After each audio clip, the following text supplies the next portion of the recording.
जैसे ही गोविंद दास जी पद गाते थे, गोसाई जी श्रृंगार करते थे ठाकुर जी का, गोविंद दास जी पीछे खड़े खड़े पद गाते थे। तो जैसे ही गोसाई जी श्रृंगार करते करते थोड़ा श्रृंगार लेने के लिए नेक दूर जाते, ठाकुर जी ऐसे खड़े खड़े नीचे से एक मोती उठाते, मोती उठा के ये मारते टक के गोविंद दास के सिर पे। और जैसे ही गोविंद दास के सिर पे लगती, गोविंद दास कहते माने ना दारी की तो बताऊं, रुक जा। जैसे ही वो मोती लेकर के वापस गोविंद दास मारते, तब तक गोसाई जी वापस आ जाते। और गोसाई जी के आते ही वो मोती ठाकुर जी की जगह गोसाई जी में जाके लग जाता। गोसाई जी कहते हे गोविंदा, तू ठाकुर जी को मोती मार रहा है?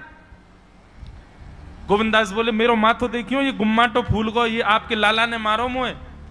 आपको लाला ऊधम मचावे वो ना दिखाई दे आपको, और मैं नेक कछु कह दूं सो मुंह पे चिल्ला रहे हो, मुंह पे बरस रहे हो, या समझा लो बहुत ऊधम मचावे ये।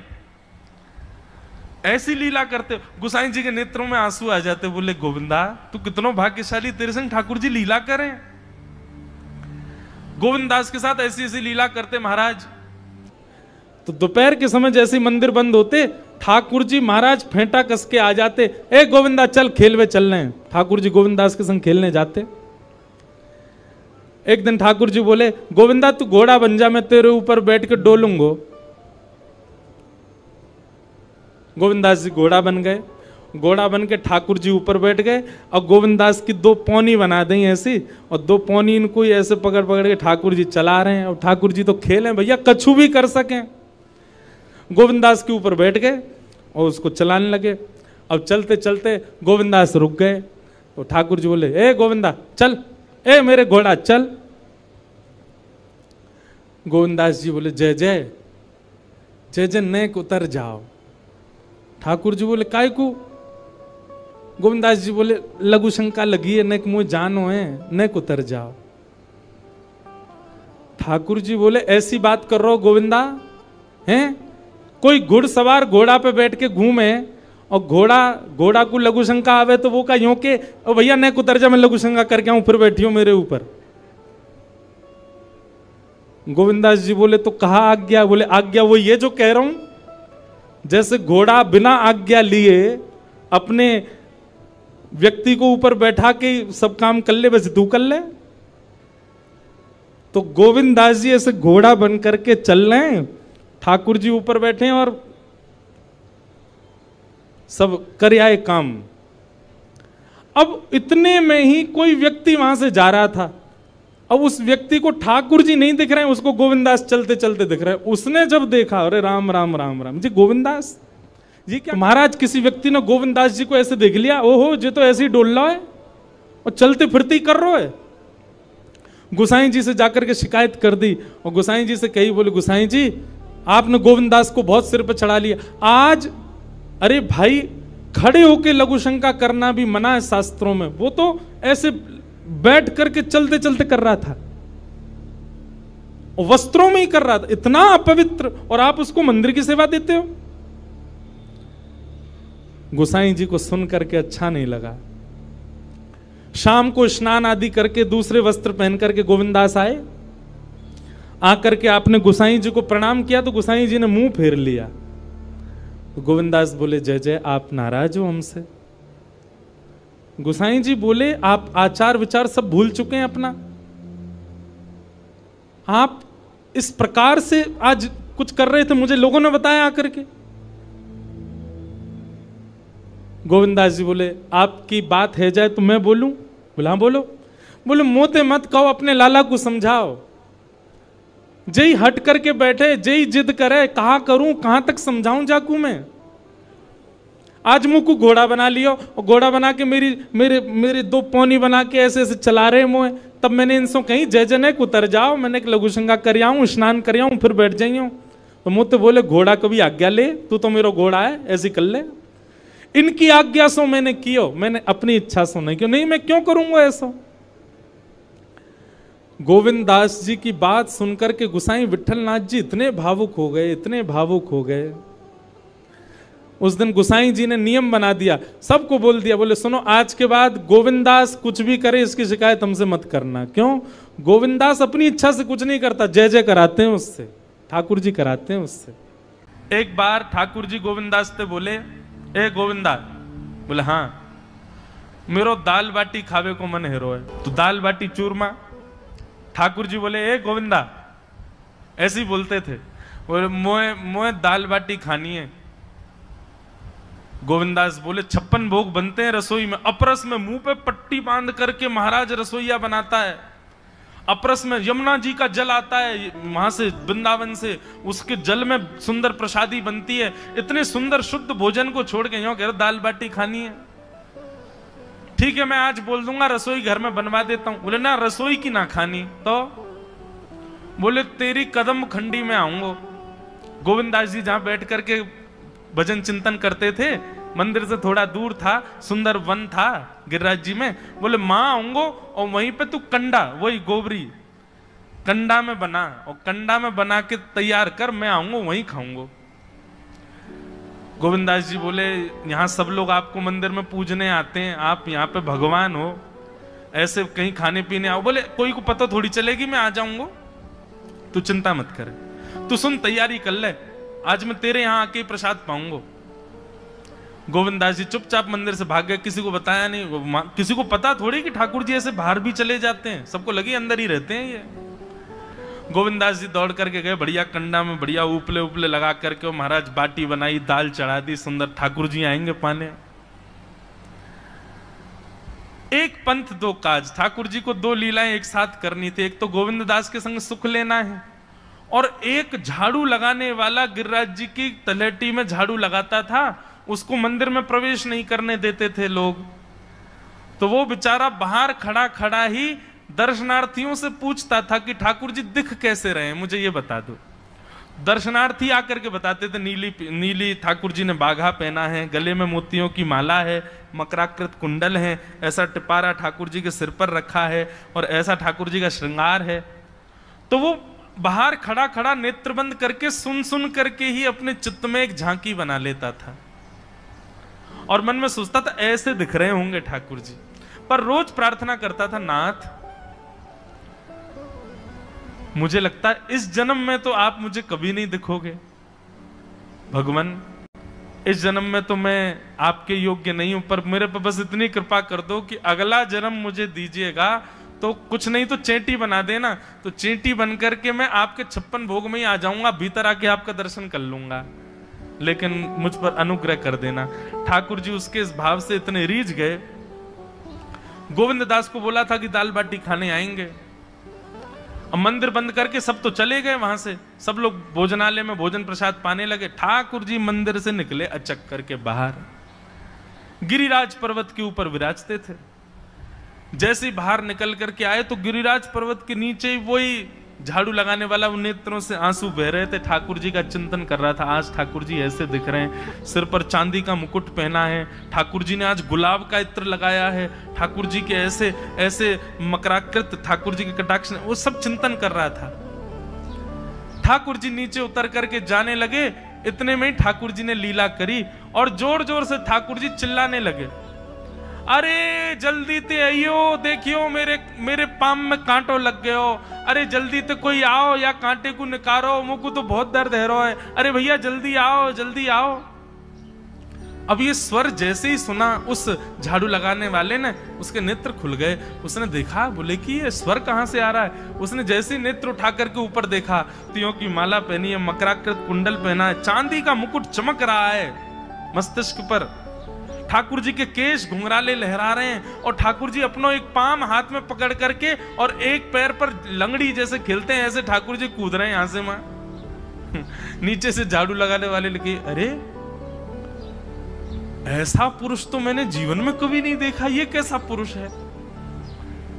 नीचे से ही ठाकुर जी को देखने लगा। अब स्वरूप उसको पता था, तो उसने कही ये जरूर ठाकुर जी होंगे, वहीं से प्रणाम करें। ठाकुर जी बोले प्रणाम कर रहा हूं, दारी के जल्दी ऊपर आ, कांटो लगो मेरे पाम में, या को निकार। बोलने लगा, बोले मैं ऊपर नहीं आ सकता, गुसाई जी मारेंगे, सब लोग डांटेंगे मुझे। अरे नहीं गुसाई जी ऐसा कुछ ना कहें, ये सब तो बाहर के लोगों ने नियम बना दिए, मैं तो सबसे मिलूं, तू आजा जल्दी ऊपर। जैसे ही ऊपर गया, ज्यों-ज्यों ठाकुर जी के समीप जाए, त्यों-त्यों उसके नेत्र सजल होते जाएं। ठाकुर जी के बिल्कुल समीप पहुंच गया, भगवान बोले देख काई को रो भैया, जल्दी कर, मेरे पाम में कांटो लगो या को निकार। जिन चरण कमलों के स्पर्श के लिए सदा लक्ष्मी लालायित रहती है, ठाकुर जी ने उसकी गोद में अनायास अपने चरण रख दिए। बोले जल्दी कांटो निकार, कांटो लग गो मेरे पाम में। अब वो ठाकुर जी के सुंदर तलवों को अपने हाथ से ऐसे देख रहा है, ढूंढ रहा है कहां कांटा लगा है, कहीं उसको कांटा मिल गया। अब इतने कोमल चरण ठाकुर जी को, उसके नेत्रों से आंसू भी गिरते जा रहे हैं, भाव विह्वल होता जा रहा है। मेरे सौभाग्य की सराहना, ठाकुर जी के इतने समीप। कांटा निकालने के लिए बार बार अपने अंगूठे से खींचे, लेकिन कांटा नहीं निकले। ठाकुर जी बोले अरे जे हाथ ते ना निकलेगो। उसने पूछा कैसे निकलेगा? बोले अरे मेरो पाम पकड़ के अपने मुंह के पास ले जा और दांतन से निकाल, तब निकलेगो ये। आहा, कितनी कृपा की ठाकुर। कृपा की न होती जो आदत तुम्हारी, तो सूनी ही रहती अदालत तुम्हारी। जो दीनों के दिल में जगह तुम न पाते, तो किस दिल में होती हिफाजत तुम्हारी। कृपा की न होती जो आदत तुम्हारी, तो सूनी ही रहती अदालत तुम्हारी।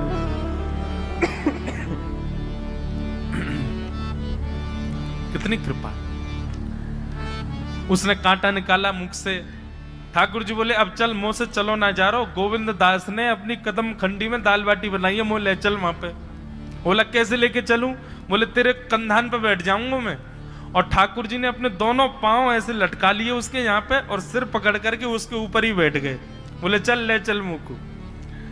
वो तो महाराज बेहोशी सी हो रही है, उसको विश्वास ही नहीं हो रहा ठाकुर जी मेरे संग इतनी बड़ी लीला कर रहे हैं।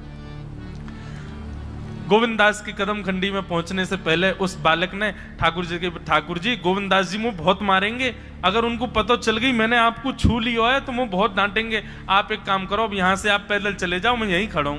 ठाकुर जी बोले यहीं खड़ो रही हो, तेरे काजी दाल बाटी लेके आऊंगा मैं। ठाकुर जी पहुंच गए गोविंद दास के पास। आहा, जो ठाकुर जी अचल दिखते हैं सबको मंदिर में, वो सचल दिखते हैं गोविंद दास को। कितनी बड़ी कृपा। गोविंद दास के यहाँ ठाकुर जी पहुंच गए, और पहुंच करके ठाकुर जी बोले चल गोविंदा जल्दी खवा, मुझको तो बहुत जोर की भूख लगी है। गोविंद दास बोले हाँ हाँ विराजो। सुंदर व्यवस्था कर दी। ठाकुर जी बैठ गए, और बैठ करके सामने पत्तल पर महाराज बाटी रखी, दाल रखी, चूरमा रखी, चटनी रखी, सब बढ़िया सुंदर सजा दी। अब ठाकुर जी पा रहे हैं, प्रेम से पाते जा रहे हैं, और पाते पाते बीच में गए और ला, और जल्दी ला, भूख लग रही है मुझको।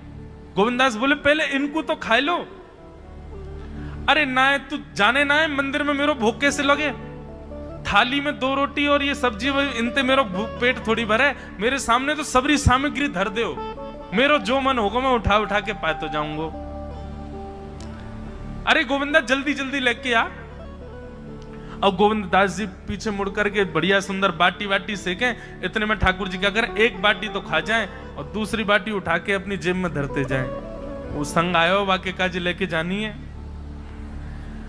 अब तुम्हारा ठाकुर जी खाते जाएं, भरते जाएं, खाते जाएं, भरते जाएं। गोविंद दास बोलो ठाकुर जी ये तो मैं मानूं कि आपकी खुराक बहुत है, पर इतनी ज्यादा है ये मुझको विश्वास नहीं है रो है।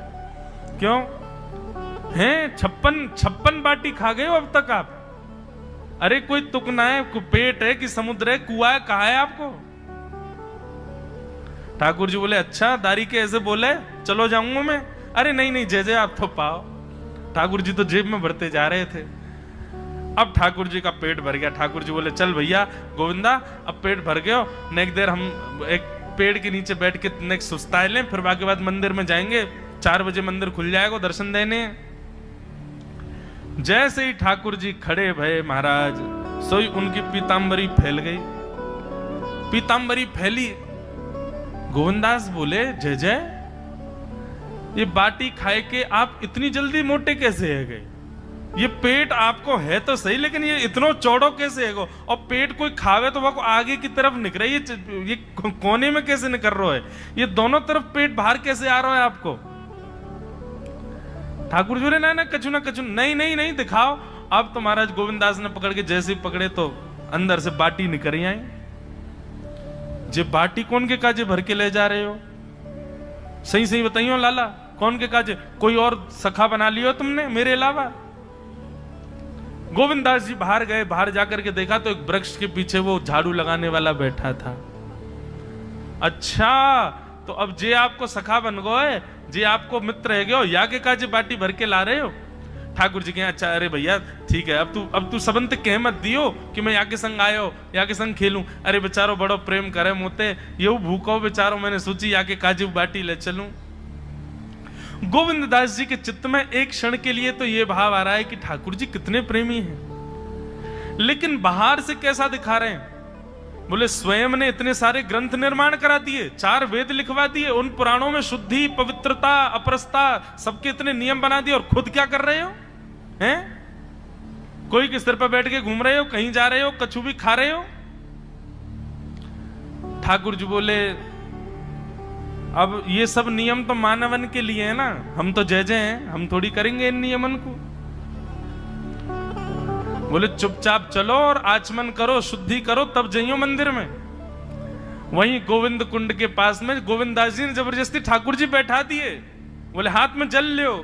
ठाकुर जी जल लेकर के बैठे। बोले अब करो अपवित्र पवित्रो वा सर्वावस्थांगतो पिवा। ठाकुर जी आचमन कर रहे हैं, अपनी पवित्र कर रहे हैं ऊपर से लेकर नीचे तक। इतने में ही गोविंददास बोलते बोलते बोलते बोलते पीछे के गए और ठाकुर जी की पीठ पे जाकर के एक धक्का दियो महाराज, पूरे ठाकुर जी डुबा दिए कुंड में। ठाकुर जी पूरे ऊपर से नीचे तक भीज गए। ठाकुर जी बोले दारी के तेरी शिकायत करूंगो, गुसाई जी तो कहूंगो तू ऐसे करे मेरे संग। गोविंददास बोले मैं बता दूंगा तुम कौन कौन के कंधान पे चढ़ के घूमो। हम मंदिर के लिए इतना नियम बना रखो है, नहा के आओ, धो के आओ, हाथ पांव खासा करके आओ, और कुछ अपवित्र वस्तु मत छीलेना, अपरस में रहना, गीला वस्त्र तन पे होना चाहिए। आपकी सेवा के लिए इतने नियम, और खुद क्या कर रहे हो?